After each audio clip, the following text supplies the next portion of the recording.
Hi friends, so I'm hoping this answers some questions for you all with the vitamin C, high dosage amounts, what we use, why we do it, and to give you a little bit more insight into why you would want the different types in your pantry. So vitamin C is amazing.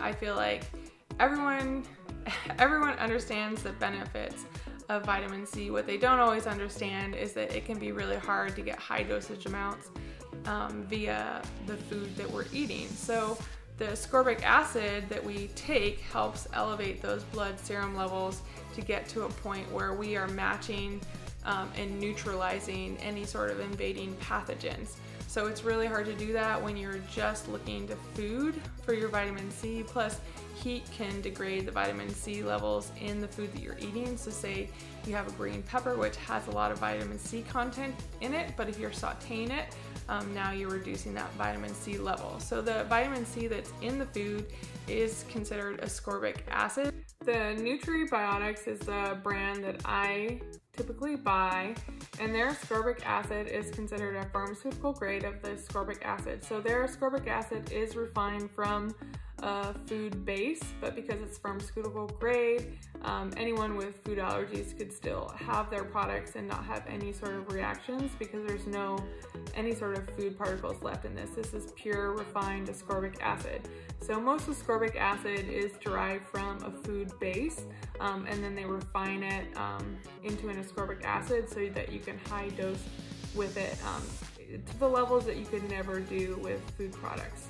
So when you are sick, now we can actually match those invading pathogen levels and hopefully neutralize them. So when I go to dose at our house, we have our ascorbic acid and then our sodium ascorbate, and then we have our liposomal. So these different products are tackling your health from a different pathways.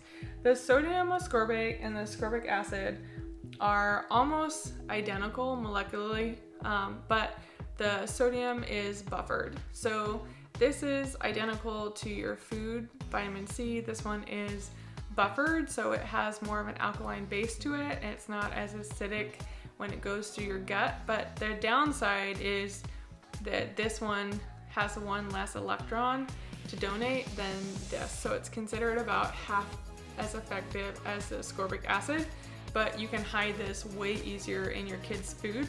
So it's like a toss-up when you have kids.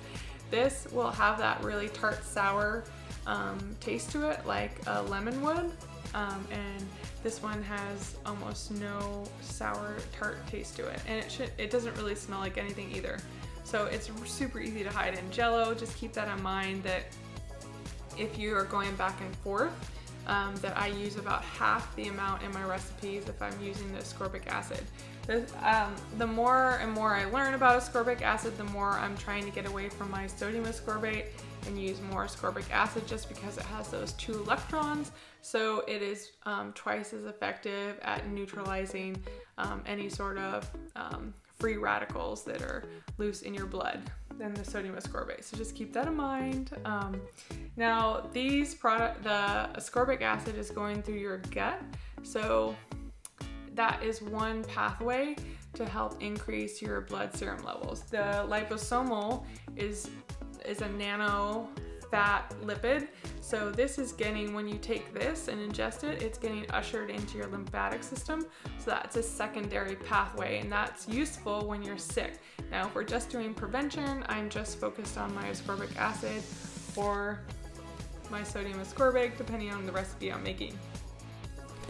So when I switch to the liposomal, it's when we're sick and it has an additive effect in your blood. So this will build up to a certain level, and then you can add onto that level and get it even higher by adding in the liposomal. So otherwise, this is a pretty expensive product. It usually ends up being about $1 a packet. You get it on Amazon or Vitacost. And so you don't want to be just taking these willy-nilly just every day. So really, I just add it in if we're sick. Now, if we are sick, you want to consider dosing every 30 minutes because vitamin C is water soluble, which means that your body will flush it out pretty quickly. So you have to keep dosing throughout the day. You don't want to just take one dose for breakfast and call it good. You should be doing breakfast, lunch, and dinner, and then once in between breakfast, lunch, and dinner. So more is better. And for prevention, you don't have to be as strict, but when you're sick, I like to set the timer for every 30 minutes. And then when the timer goes off, I give my kids more vitamin C. If we're just doing prevention, think anywhere from like 250 milligrams up to 10 grams as a good ballpark. And the way we do it at our house is to see if you're healthy, you need less vitamin C. If you're sick, you're going to need a lot more vitamin C. So as a healthy metric, my kids will kind of get an idea of how much Jell-O or gummies or popsicles they can eat in a day before they hit bowel tolerance. So what they're like trying to ascertain, or what I am when I take the vitamin C, is at what point can I feel my stomach starting to get grumbly. And so I'm dosing throughout the day and say I got 10 grams in and my stomach starts to feel grumbly. Now I know that I'm at bowel tolerance. I don't want to go any farther because then you'll get diarrhea. And then the next day I reduce that amount by 10%, and that is a good idea of what your body needs at that point in time. Now if you're stressed, that could double your needs for vitamin C. If you're a smoker, that could double your needs for vitamin C. If you get sick, that number could quadruple or even more. Some people who have the flu are taking 100 grams of vitamin C a day to neutralize their symptoms and those pathogens. So just keep that in mind. This is like a very fluctuating scale, and it really depends on your unique body, what you're gonna need and what you're gonna wanna give to your kids. All my kids know about bowel tolerance, and I just give them a tray of Jell-O that usually has about 26 grams of vitamin C in it, so of sodium ascorbate, and then they know about how much to eat, and they can tell when their stomach's getting grumbly, and then they dial it way back. So it's good to educate everyone in your family about how this works so that they all know and they can all like kind of approach it in a similar fashion.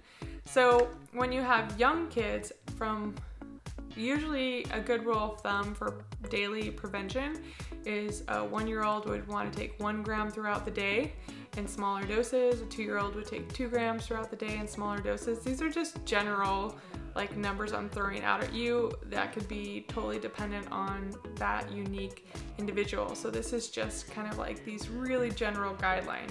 Now if they're that age rule kind of works up until about 10, and then from there on you would say just to bowel tolerance. So adults just to bowel tolerance, and then if you have a kid under 1, typically like 3 to 6 month old would be looking for about 500 milligrams of vitamin C throughout the day. A 6 to 9 month old would be closer to 750 milligrams spaced throughout the day. So just keep those kind of guidelines in the back of your head. But ultimately the goal is to keep your vitamin C intake right at or below bowel tolerance, where your stomach starts to get gassy and grumbly. So the way we take it, you guys know, I post my recipes. We do vitamin C Jell-O, we do vitamin C gummies, and we do vitamin C popsicles. The other way I like to do things, especially with the liposomal, is I will just do water shots. I'll put a little bit of water in a glass and I'll dump this in on top, or if I'm doing the ascorbic acid, I will dump that in some water and just take a shot of it. I feel like that's the easiest way to get the liposomal down, because this doesn't taste very good, and you don't want to blend this in a blender because it will ruin the liposomal coating on it and basically negate all the expensive things that you just paid for in this packet. So don't blend this, just put it in some water and just gulp it down. Or if you're trying to hide it for your kids, put it in a little bit of orange juice. That hides it really well for my kids when I'm trying to get them to take these. So just keep that in mind. Okay, the other thing, a little trick I like to do is I just write on the back once I have it figured out. So if you have the Nutribiotics brand, 1 tablespoon is 13.2 grams, and then 4 tablespoons is 52.8. And the reason why I have those measurements on there is because I'm most likely for preventative to do a tray of Jell-O to be aiming for 2 tablespoons. And then when people are sick, I'm putting in closer to 4 or 5 tablespoons, really like 4. Anything more than 4 and you kind of ruin your Jell-O. So that's usually my goals, depending on where we're at with sick people or not sick people. Just remember that if you're fighting something, your body is gonna need a lot more vitamin C.